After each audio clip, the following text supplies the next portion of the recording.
Hi, I'm Peter Adamson, and you're listening to the History of Philosophy podcast, brought to you with the support of King's College London and the Leverhulme Trust. Online at www.historyofphilosophy.net. Today's episode, You Can Chain My Leg, Epictetus. Man is condemned to be free. So said Jean-Paul Sartre, the French existentialist. And perhaps only a French existentialist could think that we are condemned to be free. It's the kind of thing that would occur to you as you sit in a Parisian café on a rainy afternoon, smoking unfiltered cigarettes and feeling the enormity of existence settle upon your shoulders, as you gaze in ineffable, inexplicable horror at the glass of beer sitting on the table in front of you. But doesn't Sartre have a point? If we are truly free even in chains, as the saying goes, then we are also responsible for what we do. This was Sartre's point, or part of his point. We are irreducibly, unavoidably free, and thus cannot escape responsibility, cannot blame anyone or anything else for our failings, our impure thoughts, our misguided intentions. We are, in this sense, always on our own. It is a terrifying thought, and one that can, paradoxically, be paralyzing. Towards the end of his enticingly titled novel Nausea, Sartre has his main character stop in the street, alone, contemplating the infinity of choices available to him. He realizes that his life until now does not determine his next action, and this radical freedom strikes him as being like death. It's the sort of thought that can make you sick to your stomach. Of course, Sartre was not the first philosopher to worry about freedom of the will. It's one of the oldest philosophical topics, so much so that we tend to assume it goes back before the dawn of philosophy. Surely, humankind has always felt itself free, and speculated about the nature of this freedom? Perhaps this is true in some sense, but in fact, the notion of free will is a fairly late arrival in the philosophical record. We saw it briefly in Lucretius, but it emerges with clarity only in late antiquity, in part because talking about free will requires first having the idea and vocabulary of having a will in the first place. A favorite game of scholars is to look for the first philosopher who asserts that we do have a will, whatever that might mean exactly, and that this will is free, whatever that might mean exactly. A favorite answer in this game is the greatest of the Roman Stoics, a man who knew what it meant to be in chains, Epictetus. Though we call him one of the Roman Stoics, Epictetus was not born in Rome, nor did he conduct his teaching there. He was born into slavery in 55 AD in Phrygia. This region in modern-day Turkey was under Roman domination, but as in much of the eastern part of the empire, the local language was Greek. From there, he did go to Rome, in the service of a master named Epictetus, who was associated with the emperor Nero. During his time there, Epictetus encountered a great Stoic teacher named Musonius Rufus, an influential figure whose works are unfortunately lost to us. Rufus was one of the few men to impress Epictetus during his lifetime. For the most part, he reserved his admiration for his two favorite role models, Diogenes the Cynic and, inevitably, Socrates. Epictetus modeled his teaching style on that of Socrates, posing provocative questions in lively exchanges that are preserved with remarkable vividness in his writings. Epictetus also followed Socrates in not writing anything himself. What we have instead are records of conversations and diatribes that took place in Epictetus's school, which he set up in Nicopolis in western Greece after he was freed from slavery. For these texts, we must thank a student of Epictetus who was also a historian, Arrian. He compiled the so-called Discourses, an extensive collection of Epictetus's conversations in which his aggressive, but intoxically persuasive, philosophical style is on full display. A much briefer second work is called the Handbook, in Greek enchiridion, that is, something that fits comfortably into one's hand. It is more like a greatest hits collection, often in the form of aphorisms or short paragraphs that can be easily remembered and reviewed for the purposes of ethical training. Indeed, It is ethics that occupies central stage in these records of the thought of Epictetus, and his philosophy focuses on ethics more than the other areas of Stoic doctrine, logic and physics. It's clear from the discourses themselves that Epictetus did teach logic at his school, and that many of his students came to him expecting to learn the ideas and technical tools associated with the greatest of the early Stoics, Chrysippus. But Epictetus has mixed feelings about this. On the one hand, he believes that one should indeed study logic. He even gives a brief proof of this, to the effect that anyone who contends that logic is useless will need to argue for its uselessness, but arguing successfully for this, or any other, claim means arguing logically.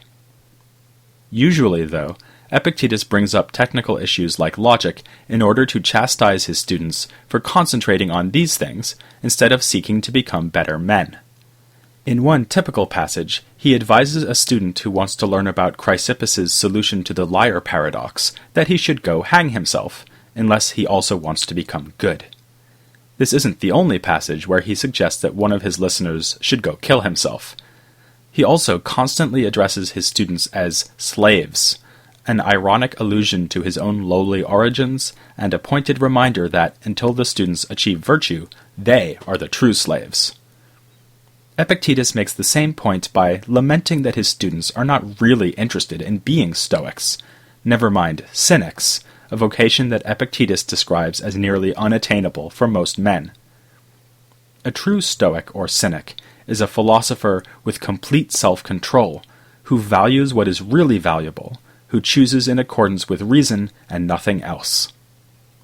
Given that even the people who have sought out Epictetus are, by his estimation, enslaved to their base desires, vain ambitions, and prideful self-delusions, the learning curve is bound to be a steep one. This brings us back to Epictetus's most important contribution to the history of Stoicism, indeed to the history of philosophy in general, his conception of choice, or the will. For this, he uses the Greek word prohairesis, which means deliberately choosing or preferring something. It's a word that had already been used by Aristotle in his account of voluntary action. Epictetus makes prohairesis the core of his ethical theory. Though this theory is definitely innovative, it is built on foundations laid by earlier Stoics. As we've seen, the Stoics described most of the things people value and esteem as being, in fact, indifferent. Such things as pleasure, reputation, wealth, and even health lack any intrinsic value. Only virtue, which guides the correct use of such things, is genuinely good and worth pursuing in itself. Epictetus adapts the theory by arguing that our virtue really consists in the right use of prohairesis, that is, choosing rightly. For example, money is in itself without value, but it acquires value when we choose to use it correctly. Epictetus has a powerful argument for this point, which again relates to earlier Stoic ideas. The Stoics had always rejected certain things as valueless because of their vulnerability. Wealth can be lost, beauty fades, family members and friends die. But virtue and knowledge are stable and invulnerable once achieved, and within our power to pursue and attain. These things are, as the Stoics had always said, up to us. Epictetus goes further by pointing out that it is really our power of choice, and only our power of choice, that is up to us. For instance, I can choose to go to the zoo to visit the giraffes, and that choice is up to me. But it is not up to me whether I succeed in reaching the zoo and seeing the giraffes.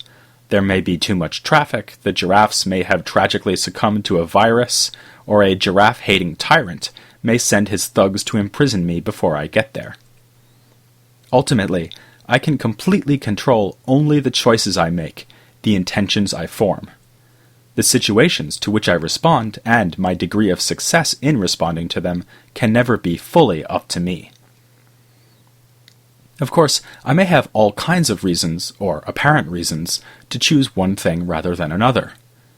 A tyrant may attempt to compel me to obey him by imprisoning me, or saying he will execute me. In one of the most celebrated passages of his discourses, Epictetus imagines precisely this case. He envisions the tyrant threatening to chain us up, and says we may respond, "You can chain my leg, but you cannot chain my power of choice." Even my body is, on this way of thinking, a dispensable external thing. If the tyrant says he will throw me in prison, I can say, "No, you will throw only my body in prison." If he says he will cut off my head, I can shrug and say, "Whoever said that my head cannot be cut off?" The true philosopher, as we have seen, is the one who values nothing that is not up to him, and it is not up to me whether my body is in prison, whether I am decapitated. What is up to me is my choice. Nothing, whether the allure of the giraffe enclosure or the command of a tyrant, the promise of pleasure or the threat of pain, can force me to choose. Epictetus draws a parallel here between our power of choice and our power of assent. Just as no power on earth can force me to believe something that seems to me false, so no power can compel my choice. Now, I know what you're thinking. Epictetus has told us that our choices are up to us, and that the value of our lives consists only in using this power of choice well. He hasn't, though, told us what it means to use choice well. This seems especially puzzling if everything other than choice is indifferent. If it is really a matter of complete indifference whether I am rich or poor, healthy or sick, slave or emperor, then what difference does it make what I choose? In fact, how am I to avoid the despair of one of Sartre's existential heroes? If nothing outside of my power of choice is worth pursuing, then life itself begins to look meaningless. Fortunately, Epictetus does give us some further guidance. Like other Stoics, he endorses the goal of living in accordance with nature, and believes that we can use our reason to discern what is natural and what unnatural. In a passage I can't help admiring, he complains about men who shave their beards, since they are going against nature. The point is not as trivial as it sounds. In the ancient world, a beard was often the symbol of a philosopher. This, incidentally, is why the Emperor Hadrian, a great fan of Greek culture, decided to start going unshaven, to the alarm of his fellow Roman aristocrats. Epictetus also speaks of what he calls primary duties, the natural duties that fall to us in virtue of our family relationships, for instance.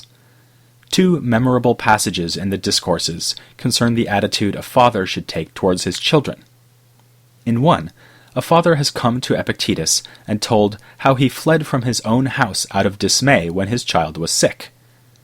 Epictetus firmly instructs the man that this was an unnatural act, even if it seems to have been a manifestation of his paternal love. On the other hand, in what may be the most chilling single passage in all of ancient philosophy, Epictetus asks what harm it could do to whisper daily in the ear of your child, "Tomorrow you will die." In so doing, you remind yourself that the child is not given to you forever, and you prepare yourself for the child's possible death. The two passages together capture the demanding ethics of Epictetus. We must never shirk from our duty, but neither should we allow ourselves to place value on things in an unreasonable way. If a child dies, we should be prepared to reflect that all humans die. Just as no one ever told you that your head cannot be cut off, no one ever said your child is immortal. Besides, if it is the will of God that your child dies sooner rather than later, then it would be impious and irrational to object. Epictetus gives plenty of other concrete advice, much of which can speak to us today, though some is charmingly redolent of specifically Roman social practices. For instance, it was common for less wealthy Romans to become clients of rich citizens and to visit their houses daily, to shake them down for money in exchange for support. When asked whether this is appropriate behavior, Epictetus responds that it depends. If you are the kind of person who begs for money, then it is appropriate. You have to choose whether you are that kind of person. Everyone must know at what price they sell their self-respect. This is typical Epictetus, reminding his listeners of what they already know deep down. Notice, incidentally, that in this and many other cases, we do not need to add anything to the theory of choice in order to know what is the right choice. Debasing oneself to get money is something we can learn to avoid simply by reflecting that money, unlike choice, is indifferent. We can sum up Epictetus's view then by saying that what is external to our choice is indifferent, but the way we use these external things is not. Rather, it makes all the difference. Just as I must, as the Stoics put it, make good use of impressions by knowing when to assent to the way things seem and when to suspect I am being misled, so I must use my power of choice to make good use of external things. It might seem paradoxical that it could matter so much how I use things that have no intrinsic value. Epictetus does not shy away from this paradox. He compares our lives to a ball game. There is nothing more to being a good player than knowing how to use the ball skillfully, even though it doesn't actually matter whether the ball winds up in the goal or not. Another way of thinking about this is one borrowed from Socrates. Although money, health, and so on have no intrinsic value, they gain value in relation to choice, so long as the choice is virtuous. In a wonderful passage, Epictetus compares virtue to the magic wand of Hermes. This is a wand that can turn everything to gold. In the same way, virtue changes everything it touches into something good. In common with many other ancient philosophers, Epictetus has an ethical theory so demanding that it is hard to imagine how one might ever live up to it. But if anything characterizes Roman Stoicism, it is attention to the problem of how we make progress towards the goal of perfect virtue. Epictetus does, like the early Stoics, emphasize the gulf separating vice from virtue, but he is not satisfied with the early Stoics' pessimistic claim that everyone who lacks perfect virtue is wholly ignorant and may as well be insane. For one thing, he expresses a remarkably tolerant attitude towards those who are not even trying to attain virtue. He suggests that those who cannot be converted to philosophy should be treated the way we treat children. We humor them, cheerfully clapping along with them when they celebrate and patting them on the head when they are upset. As usual, Socrates is his exemplar. Epictetus alludes to the end of Plato's Phaedo, where Socrates first chastises his philosophical companions for lamenting his death, then expresses apparently sincere gratitude for the guard who is nobly weeping over the execution.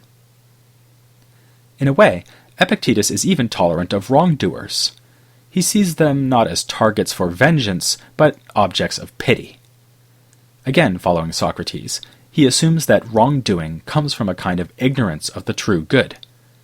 An evil man is just an ignorant man, and putting an ignorant man to death is akin to executing someone for being blind and deaf.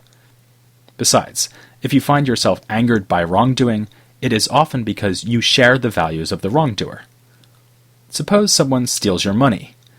If you cannot face this with calm composure, it can only be because, like the thief, you think the money is well worth having.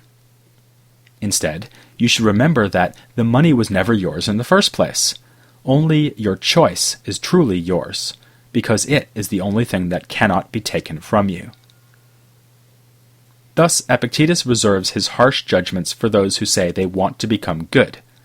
They are the only people who have any chance of benefiting from his tough love, and because the ethical teaching he offers is so rigorous, only the most rigorous of regimes has any chance of succeeding.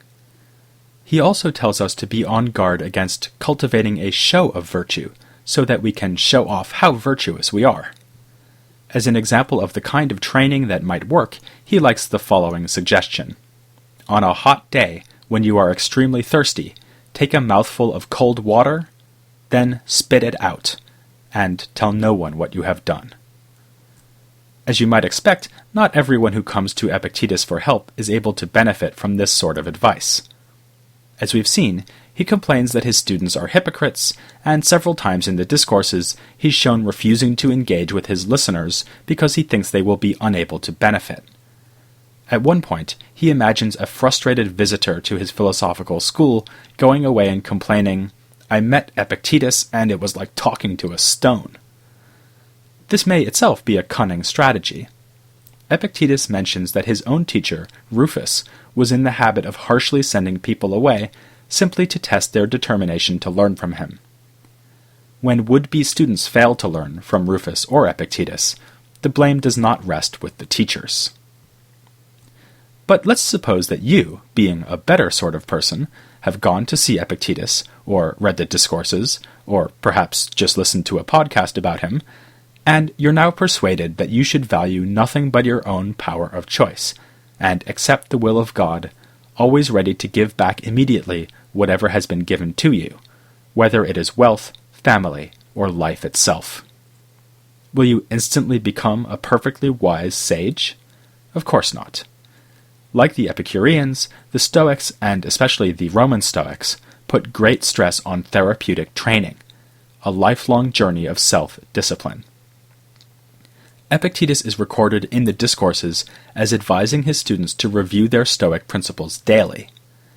That his words did not fall entirely on deaf ears is shown by the next great Roman Stoic, a man who wrote down ideas influenced by Epictetus in a daily ritual of self-examination. Yet, in terms of his biography, our next thinker could hardly have been more different from Epictetus.